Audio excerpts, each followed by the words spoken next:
അപ്പോൾ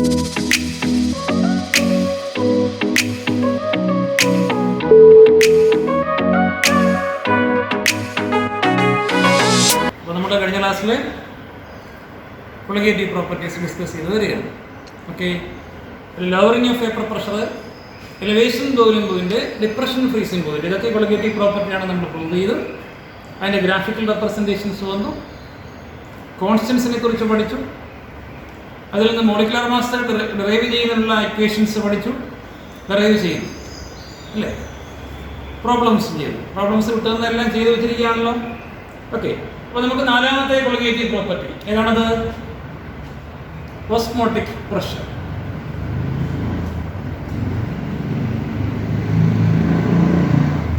കഴിഞ്ഞ ക്ലാസ്സിലേക്ക് നമ്മൾ ഡിസ്കസ് ചെയ്തതുപോലെ വേപ്പർ പ്രഷർ കൊളിഗേറ്റീവ് പ്രോപ്പർട്ടി അല്ല, because vapour pressure depends on the nature of the substance. Colligative properties are independent of the nature of the substance. അല്ലെ, boiling point colligative property അല്ല, എന്നാൽ boiling പോയിന്റിൽ ഉണ്ടാകുന്ന എലിവേഷൻ കൊളിഗേറ്റീവ് പ്രോപ്പർട്ടിയാണെന്ന് പഠിച്ചു. Freezing point colligative property അല്ല, എന്നാൽ freezing പോയിന്റിൽ ഉണ്ടാകുന്ന ഡിപ്രഷൻ കൊളിഗേറ്റീവ് പ്രോപ്പർട്ടിയാണെന്ന് പഠിച്ചു. അതുപോലെ ഇവിടെ നോക്കൂ, ഓസ്മോട്ടിക് പ്രഷർ കൊളിഗേറ്റീവ് പ്രോപ്പർട്ടിയാണ്, but osmosis is not a colligative property. ഇപ്പൊ നമുക്ക് ബയോളജിയിൽ ഓസ്മോസിസ് പഠിക്കണം. ഓസ്മോസിസ് ഡിറ്റർമിൻ ചെയ്യുന്നുള്ള എക്സ്പെരിമെന്റ് നിങ്ങൾ സ്കൂളിലെ ലാബ് മാനുവലിൽ എഴുതി വെച്ചിട്ടുണ്ട്. അത് നിങ്ങൾ പഠിച്ച് എഴുതി വെച്ച് കാണും. അപ്പോൾ എന്താണ് ഓസ്മോസിസ്? എല്ലാവർക്കും അറിയാവുന്ന 8ാം ക്ലാസ് മുതൽ ഓസ്മോസിസ് പഠിക്കുന്നതാണ്. എന്താണ് ഓസ്മോസിസ്? പറഞ്ഞേ. മൂവ്മെന്റ്. ആരുടെ മൂവ്മെന്റ്? Movement of liquid. ഏത് ലിക്വിഡിന്റെ മൂവ്മെന്റ്? ലിക്വിഡ് അതിനകത്ത് സൊല്യൂഷനകത്ത് സോൾവെന്റും വരാം, സൊല്യൂട്ടും വരാം. ഏത് പാർട്ടിക്കിൾസിനാണ് മൂവ് ചെയ്യാൻ പറ്റുന്നത്? സോൾവെന്റ് പാർട്ടിക്കിൾസ് ആണ് മൂവ് ചെയ്യുന്നത് അല്ലേ. എവിടെ നിന്ന് ഇങ്ങോട്ടാവും? Higher concentration to lower concentration അല്ലേ. ഇപ്പൊ കിട്ടുന്ന മാർക്ക് 0 മാർക്ക്. എല്ലാവരും പറയും ഓസ്മോസിസ് ചോദിച്ചിരുന്ന 2 മാർക്ക് എനിക്ക് ഉറപ്പാണ്, പ്രശ്നമൊന്നുമില്ല. പക്ഷെ കിട്ടുന്നത് 0 ആയിരിക്കും. എന്താ എഴുതിയ എത്രയും തെറ്റായതുകൊണ്ട്. അപ്പൊ എന്താ ഓസ്മോസിസ് എന്ന് പറഞ്ഞാൽ? ഓസ്മോസിസ് മൂവ്മെന്റ് ആണ്. ആരുടെ മൂവ്മെന്റ്? സോൾവെന്റ് പാർട്ടിക്കിൾസിന്റെ മൂവ്മെന്റ് അല്ലേ. എവിടെ കൂടെ? ഒരു സെമി പെർമിയബിൾ മെംബ്രെയിനിൽ കൂടെ. അടുത്ത ക്വസ്റ്റ്യൻ ആയി, സെമി പെർമിയബിൾ മെംബ്രെയിൻ. എക്സാമ്പിൾ പറയൂ. Egg membrane, cell membrane, parchment bag, parchment bag. അവിടെ കുറെ എക്സാമ്പിൾസ് നിങ്ങൾ കണ്ടെത്തുന്ന സെമി പെർമിയബിൾ മെംബ്രെയിൻ.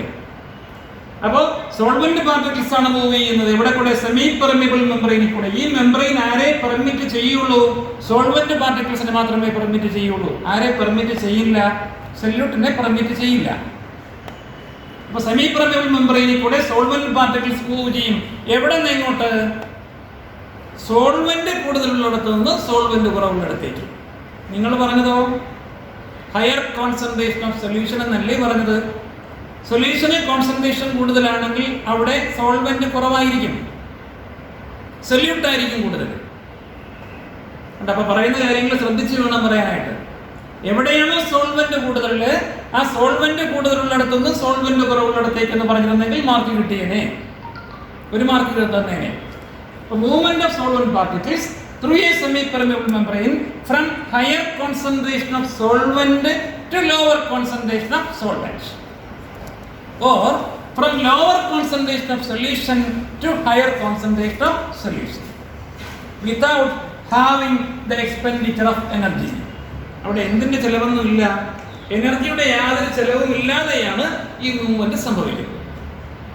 അപ്പൊ എന്തെല്ലാം കാര്യങ്ങൾ നിങ്ങൾ വിട്ടുപോയി, ഇതുകൊണ്ടാണ് 0 മാർക്ക് കിട്ടിയത്. മനസ്സിലായോ ഓസ്മോസിസ് എന്താണെന്ന്? സോൾവെന്റ് ആണ് മൂവ് ചെയ്യേണ്ടത്, സെമി പെർമിയബിൾ മെംബ്രെയിനിൽ കൂടെയാണ് മൂവ് ചെയ്യേണ്ടത്. സോൾവെന്റ് കൂടുതലുള്ളിടത്തുനിന്ന് സോൾവെന്റ് കുറവുള്ളിടത്തേക്കാണ് മൂവ് ചെയ്യേണ്ടത്. അഥവാ സൊല്യൂഷന്റെ കോൺസെൻട്രേഷൻ കുറവുള്ളിടത്തുനിന്നും സൊല്യൂഷന്റെ കോൺസെൻട്രേഷൻ കൂടുതലുള്ളിടത്തേക്കാണ് മൂവ് ചെയ്യേണ്ടത്. അഥവാ from solvent side to solution side. ഒരു സോൾവെന്റ് സൊല്യൂഷനിലൂടെ സെപ്പറേറ്റ് ചെയ്ത് വെച്ചിരുന്നാൽ സോൾവെന്റിൽ നിന്ന് സൊല്യൂഷനിലേക്കാണ് മൂവ് ചെയ്യുക. ഇതാണ് ഓസ്മോസിസ്. മനസ്സിലായോ? വീണ്ടും നമ്മൾ പഠിച്ചു സെമി പെർമിയബിൾ മെംബ്രെയിൻ എക്സാമ്പിൾസ് നമ്മൾ അറിഞ്ഞിരിക്കണം, പുറത്തു വെച്ചിരിക്കും. ഇനി നമുക്ക് പഠിക്കേണ്ടത് കൊളിഗേറ്റീവ് പ്രോപ്പർട്ടിയായ ഓസ്മോട്ടിക് പ്രഷറിനെ കുറിച്ചാണ്. അപ്പോൾ നമുക്ക് പഠിക്കേണ്ടത് ഓസ്മോട്ടിക് പ്രഷറിലെ ഇവിടെ നമ്മൾ ഓസ്മോസിസ് പഠിച്ചതേ ഉള്ളൂ. അപ്പോൾ എന്താണ് ഓസ്മോട്ടിക് പ്രഷർ?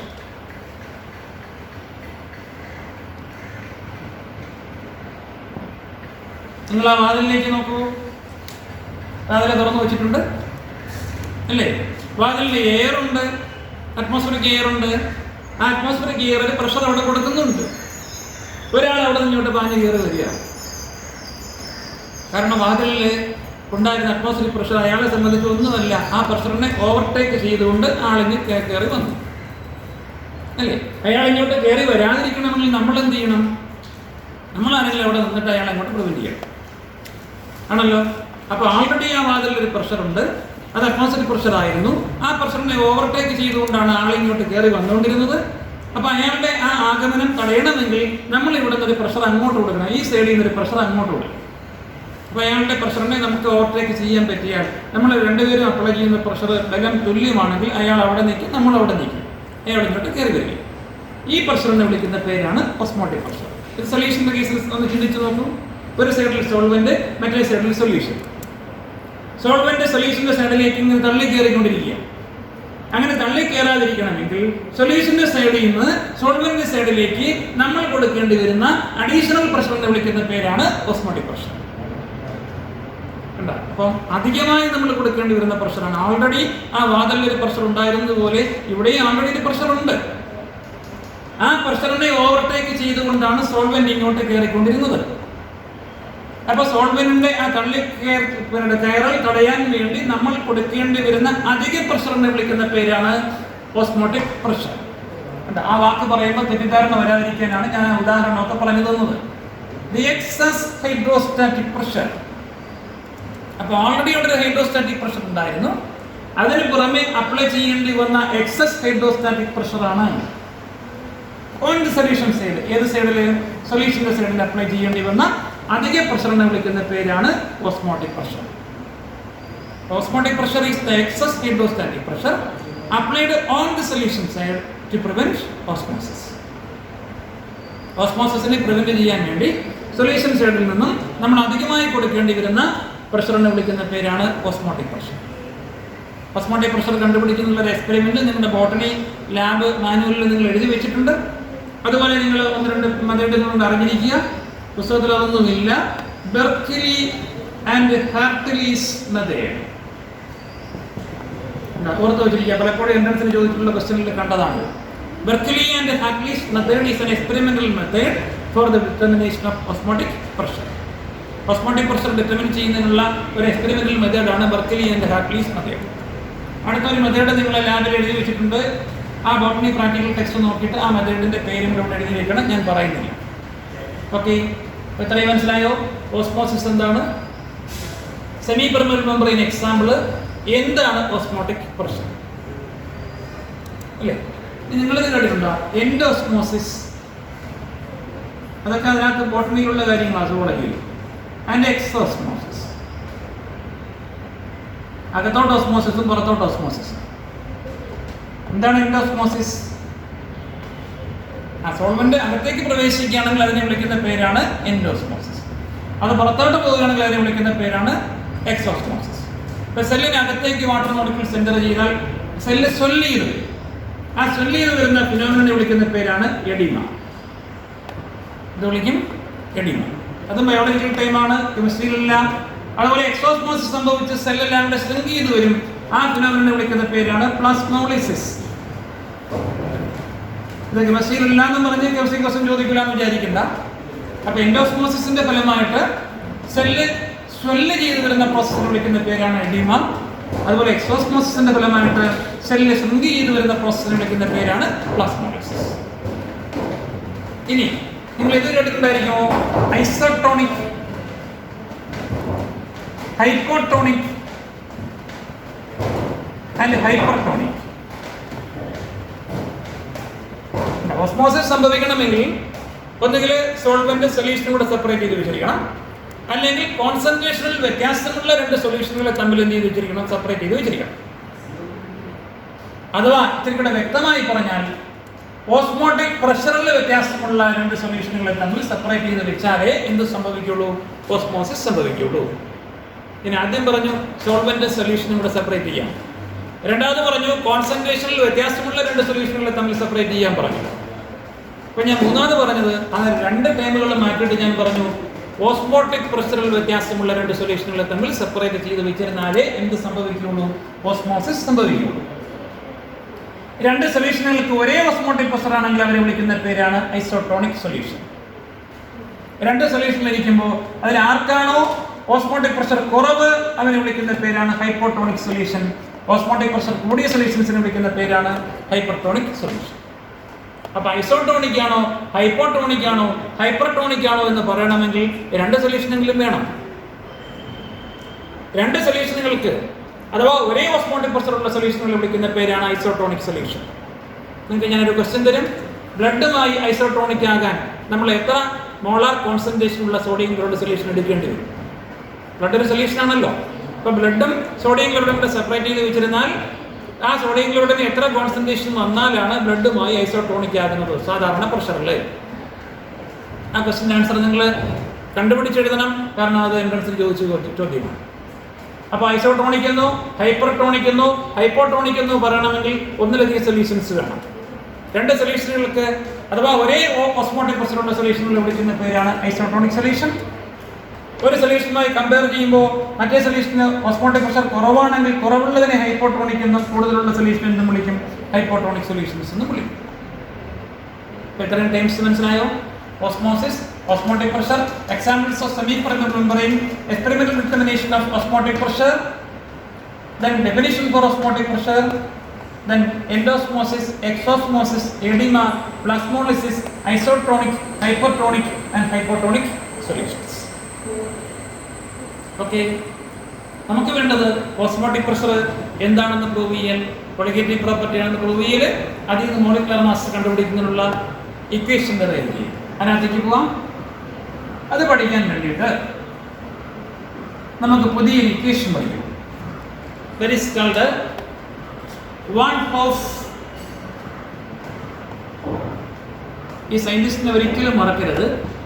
കെമിസ്ട്രിക്ക് ആദ്യമായി നോബൽ പ്രൈസ് വാങ്ങിയ സയന്റിസ്റ്റാണ് ആര്? Van Hoff. അപ്പോൾ ഈ വാൻ ഹോഫ് സൊല്യൂഷൻ ഇക്വേഷനിൽ നിന്നാണ് നമ്മൾ എന്ത് ഡെറൈവ് ചെയ്യുന്നത്? ഓസ്മോട്ടിക് പ്രഷർ കൊളിഗേറ്റീവ് പ്രോപ്പർട്ടി ആണെന്ന് ഡെറൈവ് ചെയ്യുന്നതും അതിൽ നിന്ന് മോളിക്കുലർ മാസ് കണ്ടുപിടിക്കുന്ന ഇക്വേഷൻ ഉണ്ടാക്കുക. നിങ്ങൾക്ക് പരിചിതമായ ഇക്വേഷൻ ആണോ എന്ന് നോക്കൂ. ഇതാണ് van Hoff solution equation. Pi V is equal to NR2. എവിടെയെങ്കിലും കണ്ടിട്ടുണ്ടോ equation? Pi V is equal to NR2. ഇതുപോലത്തെ ഇക്വേഷൻ കണ്ടിട്ടില്ലേ? PV is equal to NR2. Yes, ideal gas equation. ആ ഗ്യാസ് ഇക്വേഷനെ സൊല്യൂഷന് വേണ്ടിയിട്ട് മാറ്റിയതാണ് van Hoff solution equation. Pi V is equal to NR2. ഇത്ര വ്യത്യാസമേ ഉള്ളൂ. പൈ ഓസ്മോട്ടിക് പ്രഷർ, അവിടെ P pressure. Volume of solution ലിറ്ററിലാണ്. കണ്ട ഇക്വേഷനിൽ 1000 ഇല്ല. അതിൻ്റെ അർത്ഥം ഈ വോളിയത്തിൽ തന്നിരിക്കുകയാണ്, ലിറ്ററിൽ തന്നിരിക്കുകയാണ്. N number of moles of solute ആണ്, അതുകൊണ്ട് ഞാൻ B കൂടെ ചേർത്തു. NB. 6 ഗ്യാസ് കോൺസ്റ്റന്റ് തന്നെയാണ്. 3 എന്താണ്? ടെമ്പറേച്ചർ. ഓക്കെ. അങ്ങനെയാണെങ്കിൽ നമുക്കിത് കൊളിഗേറ്റീവ് പ്രോപ്പർട്ടി അടുത്ത് പ്രൂവ് ചെയ്യാൻ എന്ത് ചെയ്യാം? Pi is equal to NB RT by V. Or pi equal sign മാറ്റാൻ പ്രൊപ്പോർഷണൽ ആക്കുമ്പോൾ ഈ കോൺസ്റ്റന്റ് അങ്ങ് മാറും. NB T by V. അത്രയും പൊത്തിപ്പൊടിച്ചിട്ട് ബാക്കി ഇക്വേഷൻ വായിച്ചേ. Yes, pi osmotic pressure, pi is directly proportional to number of moles of solute. So it is a colligative property. Osmotic pressure colligative property ആണെന്നുള്ള proof ആയല്ലോ. ഇനി നമ്മുടെ അടുത്ത ജോലി എന്താ? മോളിക്കുലർ മാസ് ഓഫ് സൊല്യൂട്ട് കണ്ടുപിടിക്കണം. അതിന് ഇക്വേഷൻ ഡെറൈവ് ചെയ്താണ് പോവാം. That is pi is equal to NB RT by V. ആറ് തിരിച്ചു കൊടുത്തു. ഇനി NB യുടെ ഫോർമുല നിങ്ങൾക്ക് അറിയാം. WB by MB. അത് ഇക്വേഷനിൽ കൊടുക്കാം. Pi is equal to WB by MB RT V. Cross multiply ചെയ്യൂ. Pi into MB into V is equal to WB RT. Therefore MB is equal to WB RT by YV. കണ്ടോ? MB molecular mass of solute, WB mass of solute, R gas constant, T temperature, pi osmotic pressure, V volume. അപ്പോൾ നമ്മുടെ നാലാമത്തെ equation നമ്മുടെ കിട്ടി. Molecular mass കണ്ടുപിടിക്കുന്നതിനുള്ള osmotic pressure എന്നുള്ള equation കിട്ടി. അപ്പോൾ ശ്രദ്ധിക്കുക, എന്താണ് ഓസ്മോസിസ്? The movement. ആരുടെ മൂവ്മെന്റ്? Solvent particles. എവിടെ കൂടെ? Through a semi permeable membrane. എവിടെ നിന്ന് ഇങ്ങോട്ട്? From A region of lower concentration of solution to a region of higher concentration of solution, or from solvent side to solution side. What is osmotic pressure? It is the excess hydrostatic pressure applied on the solution side in order to prevent osmosis. Then examples of semi-permeable membrane. Berkeley and Hartley's method is a famous experimental method for the determination of, or one of the experimental methods for the determination of osmotic pressure. Two solutions having the same osmotic pressure are called isotonic solution. A solution having osmotic pressure lower with respect to another is called hypotonic, and the other one is called hypertonic solutions. പിന്നെ ഞാൻ questions തന്നിട്ടുണ്ട്. ആ questions ഞാൻ ഇടയ്ക്ക് പറഞ്ഞ എൻ്റെ answer നിങ്ങൾ എഴുതണം. എക്സാമ്പിൾസ് സെമി പെർമിയബിൾ മെംബ്രെയിൻ എഴുതണം. അതുപോലെ തന്നെ ബ്ലഡുമായി ഐസോട്ടോണിക് ആകാൻ വേണ്ട സോഡിയം ക്ലോറൈഡ് സൊല്യൂഷന്റെ കോൺസെൻട്രേഷൻ എത്രയാണെന്ന് എഴുതണം. Then part of solution equation. അതിൽ നിന്നും ഓസ്മോട്ടിക് പ്രഷർ കൊളിഗേറ്റീവ് പ്രോപ്പർട്ടി ആണെന്നുള്ള പ്രൂഫ്, സൊല്യൂട്ടിന്റെ മോളിക്കുലർ മാസ് കണ്ടുപിടിക്കുന്നതിനുള്ള ഇക്വേഷൻ, ഡെറിവേഷൻ. ഞാൻ എൻ്റെ ക്വസ്റ്റ്യൻസ് വരും, പ്രോബ്ലം ചെയ്യും. വീണ്ടും നിങ്ങളോട് ഒരു ക്വസ്റ്റ്യൻ ഉണ്ട്. സൊല്യൂട്ടിന്റെ മോളിക്കുലർ മാസ് കണ്ടുപിടിക്കാൻ ഇപ്പോൾ നമ്മൾ 4 ഇക്വേഷൻ തരുന്നത്. ഒന്ന് ലോവറിംഗ് ഓഫ് വേപ്പർ പ്രഷറിൽ നിന്ന്, 2 എലിവേഷൻ ബോയിലിംഗ് പോയിന്റിൽ നിന്ന്, 3 ഡിപ്രഷൻ ഫ്രീസിംഗ് പോയിന്റിൽ നിന്ന്, 4 ഓസ്മോട്ടിക് പ്രഷറിൽ. ഇതിൽ ഏറ്റവും നല്ല മെത്തേഡ് അഥവാ ഏറ്റവും ആക്യുറസി ഉള്ള റിസൾട്ട് നമുക്ക് കിട്ടുന്നത് ഓസ്മോട്ടിക് പ്രഷർ വഴി മോളിക്കുലർ മാസ് ഡിറ്റർമിൻ ചെയ്യുമ്പോഴാണ്. സൊല്യൂട്ട്സിന്റെ മോളിക്കുലർ മാസ് ഡിറ്റർമിൻ ചെയ്യുന്നത് എസ്പെഷ്യലി ഫോർ പോളിമേഴ്സ്. ആരുടെയാണ്? പോളിമേഴ്സിന്റെ. പോളിമറിന്റെ പ്രത്യേകത എന്താണ്? ഒരു മോളിക്യൂളിൽ തന്നെ ഒരുപാട് യൂണിറ്റുകൾ ചേർന്നിട്ട് ഒരു ബിഗർ മോളിക്യൂളായിട്ടിരിക്കുകയാണ്. അപ്പോൾ അങ്ങനെയുള്ള പ്രോട്ടീൻസ് ഒക്കെ, പ്രോട്ടീൻസിൻ്റെയൊക്കെ മോളിക്കുലർ മാസ് നിങ്ങൾ സുവോളജിയിൽ പഠിച്ചിട്ടുണ്ടായിരിക്കും. 10,000 യൂണിറ്റിന് മുകളിൽ വരണം. 10,000 വരെയാണെങ്കിൽ അവരെ പോളിപെപ്റ്റൈഡ് എന്നാണ് വിളിക്കുന്നത്. അതിൽ കൂടുതൽ വന്നാലാണ് അവർ എന്തായി മാറുന്നത്? പ്രോട്ടീൻസായി മാറുന്നത്. ഇങ്ങനെയൊക്കെയുള്ള വലിയ മോളിക്യൂൾസിൻ്റെ മോളിക്കുലർ മാസ് ഡിറ്റർമിൻ ചെയ്യുമ്പോൾ നല്ല ആക്യുറസിയുള്ള റിസൾട്ട് ലഭിക്കുന്നത് ഏതുവഴി കണ്ടുപിടിക്കുമ്പോഴാണ്? ഓസ്മോട്ടിക് പ്രഷർ വഴി കണ്ടുപിടിക്കുമ്പോഴാണ്. എന്തുകൊണ്ട്? അസൈൻമെന്റ് 3 എണ്ണമായി. ആ 3ന്റെ ആൻസർ നിങ്ങൾ എഴുതണം.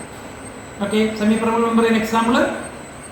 പിന്നെ രണ്ടാമത് ഞാൻ പറഞ്ഞത് ഈ ഓസ്മോട്ടിക് പ്രഷർ ഡിറ്റർമിനേഷനിലെ മോളിക്കുലർ മാസ് ഡിറ്റർമിൻ ചെയ്യുമ്പോൾ ഓസ്മോട്ടിക് പ്രഷർ മെത്തേഡാണ് ഏറ്റവും എഫക്റ്റീവ് ആയിട്ടുള്ള മെത്തേഡ് പോളിമേഴ്സിന്റെ മോളിക്കുലർ മാസ് ഡിറ്റർമിൻ ചെയ്യുമ്പോൾ. എന്തുകൊണ്ട്?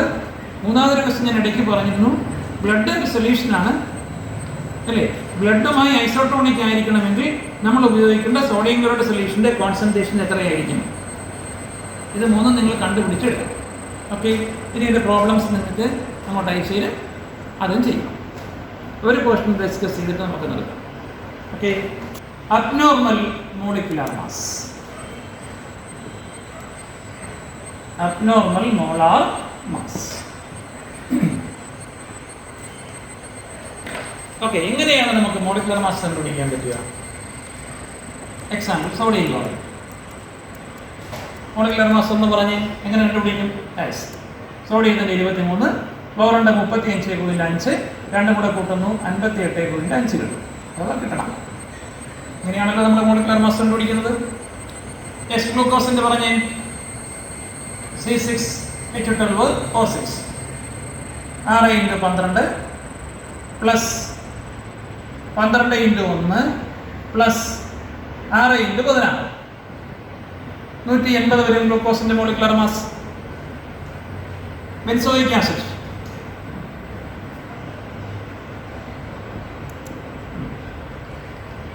6 × 12 പ്ലസ് 5 × 1 പ്ലസ് കാർബണിന്റെ 12 പ്ലസ് 16 പ്ലസ് 16 പ്ലസ് 1 കൂട്ടി നോക്ക്. 72 77 77 87 89 89 6 95 105 105 16 121 122. ഇങ്ങനെയാണല്ലോ നമുക്ക് മോളിക്കുലർ മാസ് കണ്ടുപിടിക്കാൻ പറ്റുക. ആ സബ്സ്റ്റൻസിന്റെ മോളിക്കുലർ ഫോർമുല നമുക്കറിയാമെങ്കിൽ അതിനകത്തുള്ള എലിമെന്റുകളുടെ അറ്റോമിക് മാസ് സമ്മപ്പ് ചെയ്യുമ്പോൾ നമുക്ക് എന്ത് കിട്ടും? മോളിക്കുലർ മാസ് കിട്ടും. ഇങ്ങനെ നമുക്ക് തിയററ്റിക്കലായിട്ട് എന്ത് കണ്ടുപിടിക്കാം? മോളിക്കുലർ മാസ് കണ്ടുപിടിക്കാം. അപ്പോൾ തിയററ്റിക്കൽ വാല്യൂ ആണ് ഈ പറഞ്ഞിരിക്കുന്നത്.